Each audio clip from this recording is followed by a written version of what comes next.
Большинство отношений начинаются по приблизительно похожей схеме. Мужчина делает шаги на сближение, а женщина его постепенно к себе подпускает. Шаги на сближение могут быть разными. Кто из мужчин просто звонит женщине, пишет ей иногда и зовет на встречи. Кто-то стремится завоевать свою возлюбленную при помощи романтических ухаживаний. И даже если женщина заинтересована в мужчине больше, она все равно не спешит подпускать его к себе. Перед первой близостью она старается поломаться. Как несложно догадаться, именно она решает, когда случится первый секс. Кто-то из женщин заходит еще дальше и использует манипуляцию доступом к телу как способ получения дивидендов. К примеру, тех же денег или подарков. И получается, секс – это то, что стремится получить мужчина. А уже женщина решает, дать ему или нет. Поэтому сегодня я расскажу, как сделать так, чтобы женщина готова была заняться с тобой секс без каких-либо уговоров и унижений. Сразу скажу, что женщинам секс нужен не меньше, чем нам. Ведь если бы им этого не хотелось, то человечество просто вымерло. Но давайте разберемся, как мысли представительницы противоположного пола и почему они тянут с первой близостью. На это есть 3 причины. Первое. Любая женщина понимает, что мужчина по своей природе – охотник. И секс – это то, что он стремится получить. Чем дольше женщина играет в игру под названием «Догони меня», тем сильнее мужчина включается в процесс охоты и привязывается к ней. Если она ляжет в постель с ним слишком быстро, то он не успеет к ней привязаться. И она потеряет один из своих главных козырей. Второе. Любая женщина понимает, что мужчина может пропасть после первого секса, так как он получил то, что хотел, и его инстинкт охотника удовлетворен. Соответственно, если женщина не боится потерять мужчину и ей тоже нужен только секс, то она может переспать с ним достаточно быстро. Ведь ей плевать, как сложатся их отношения после этого. Главное для нее – это получение удовольствия. К примеру, женщина может переспать со своим партнером на первом свидании или в день знакомства, если это краткосрочный курортный роман. А вот если мужчина для женщины – значимая фигура, то она постарается оттянуть процесс первой близости.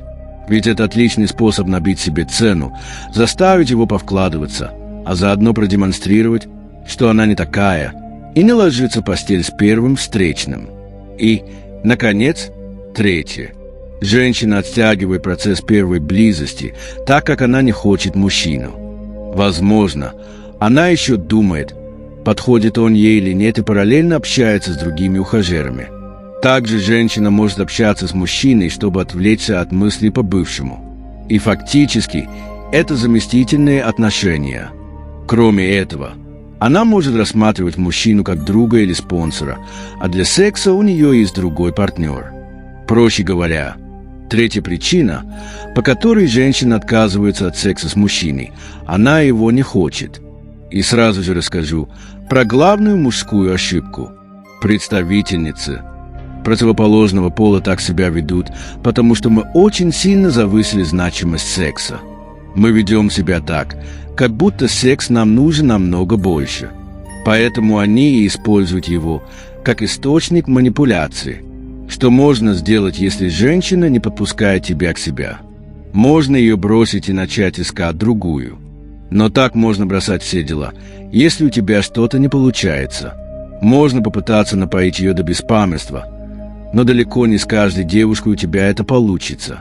Да, и вряд ли ты получишь большое удовольствие от секса с храпящим, неподвижным телом. Поэтому, чтобы избежать крайностей, есть намного более эффективный метод, как получить близость с женщиной без просьб и унижений. Его принцип основан на том, что ты ведешь себя не так, как большинство мужчин, которые делятся на 2 основные группы. Первая группа – те, кто хотят с женщиной просто переспать.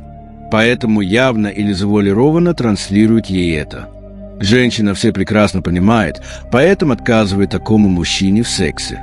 Ведь она не хочет, чтобы ее просто трахнули и бросили. Вторая группа – это те мужчины, которые испытывают симпатию к женщине и настроены серьезно по отношению к ней. Она все это понимает, Поэтому не торопится с первой близостью. Ведь мужчина никуда не денется, а ей за это время можно набить себе цену. И в чем проблема? В первом случае женщина понимает, что ее просто используют. Во втором случае она понимает, что мужчина ей полностью доступен, и она может делать в нем все, что хочет. Как несложно догадаться, и в том, и в другом случае намерения мужчины для женщины читаемы, поэтому она управляет процессом сближения. Твоя же основная задача — скрыть свои намерения, показав, что доступ в ее трусики — это не твоя самоцель. Но одновременно ты и не влюбленный Ромео, который не думает ни о ком другом, кроме нее. Поэтому на первом этапе ты делаешь ставку на доверительное общение, в процессе которого происходит сближение. Твоя цель — чтобы она при общении с тобой расслабилась. О том, как правильно общаться с женщиной на свидании, я рассказал в видео под названием «Самый простой способ влюбить в себя женщину». Ссылка на ролик будет в описании и сейчас появится вот тут. Если говорить совсем коротко, то рассказывай себе, интересуйся ей, ищи общие темы для разговора, чтобы она видела в тебе родственную душу. Также женщина должна понимать, что в большинстве вопросов, которые вы обсуждаете, ты разбираешься лучше, чем она. Ведь ум – это тоже признак мужской силы. Но при этом она не должна чувствовать себя тупицей рядом с тобою, а просто видеть в тебе более опытного единомышленника. Ведь если ты ее подавишь своим интеллектом, то она начнет комплексовать из-за своей глупости и закроется, побоявшись сказать очередную бестолковую фразу. Предвижу вопрос, который возникнет большинству из вас. Как не попасть во френд-зону? Постепенно сближайся с женщиной. Допустим, через 30 минут после начала вашего общения, когда она расслабится, ты можешь взять ее руку и посмотреть кольцо на ее пальце. Можешь приблизиться к ее шее, чтобы оценить аромат ее парфюма. Можешь что-то ей шепнуть на ухо, и тогда ты окажешься в личном пространстве женщины. Далее, когда ты поймешь, что она расслабилась и вполне комфортно чувствует, когда ты с ней сближаешься, можешь переходить к поцелуям. Но, повторюсь, в процессе вы должны общаться. Ты не должен пытаться залезть к ней под юбку. Или, наоборот, восхищаться ее красотой и говорить, что давно искал такую, как она. Просто общайся с женщиной и постепенно сближайся. Тогда все будет выглядеть максимально естественно, и ты не позволишь женщине использовать ее главный козырь – доступ к телу. Ведь ты делаешь акцент не на ее соблазнение, а на вашем общении. Если говорить про алкоголь, то можете немного выпить.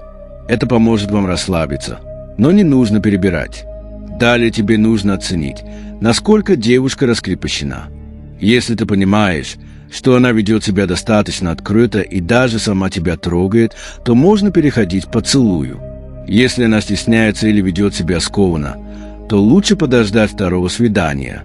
Повторюсь, ваше сближение должно быть естественным процессом, который является следствием вашего доверительного общения. Когда вы поцелуетесь первый раз, не нужно сразу же начинать ее лапать. Поцелуйтесь 2-3 минуты, потом сделай паузу, пообщайтесь 5 минут. Потом снова переходи к поцелуям. Можешь поцеловать ее в шею или за ухо, чтобы она немного возбудилась. И только когда ты почувствуешь, что женщина уже возбуждена, можно приглашать ее к себе в гости. Понять, что женщина возбуждена, можно потому, как она глубоко дышит и слегка извивается. Вот такой момент можно приглашать ее к себе в гости. Но не думай, что все будет так просто. И к чему-то точно должен быть готов. Это к возражениям и проверкам. Потому что сомнения у женщины точно будут. Разберу несколько распространенных женских проверок. Она может тебе сказать: «Ты же не будешь ко мне приставать». На это с юмором ответь: «Вот я тебя о том же самом хотел спросить». Если девушка ответит: «Я не буду», скажи ей: «Ну смотри, я не из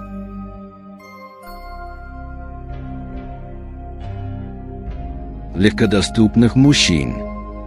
Это очень простой прием, который называется переворот фрейма, когда ты все обставишь так, как будто женщина сама тебя соблазняет. Или другой пример. Женщина может сказать: Вот моя подруга переспала с парнем на втором свидании, а потом он ее бросил. На это ей скажи: а мой друг со своей женой переспал на первом свидании, и они уже 5 лет вместе. Поэтому важно не то, на каком свидании люди переспали. Важно, насколько им хорошо вместе. Если ты не заметила, у нас много общего, и лично мне приятно с тобой общаться. Этот метод называется метафорическое внушение, когда ты приводишь в качестве примера какую-то историю, при помощи которой транслируешь нужный тебе посыл. В данном случае это то, что твой друг с его женой занялись сексом в первом свидании, и у них все хорошо. Такая метафора позволяет обработать женский страх быть брошенной после первого секса. Но может быть все еще хуже, если женщина скажет тебе: «Я сегодня не готова». Конечно же, к этому ты тоже должен быть готов. Ведь у нее могут быть месячные, проблемы по женской части, или она банально может быть не подготовлена к тому, чтобы заняться сексом сегодня. Поэтому не нужно передавливать.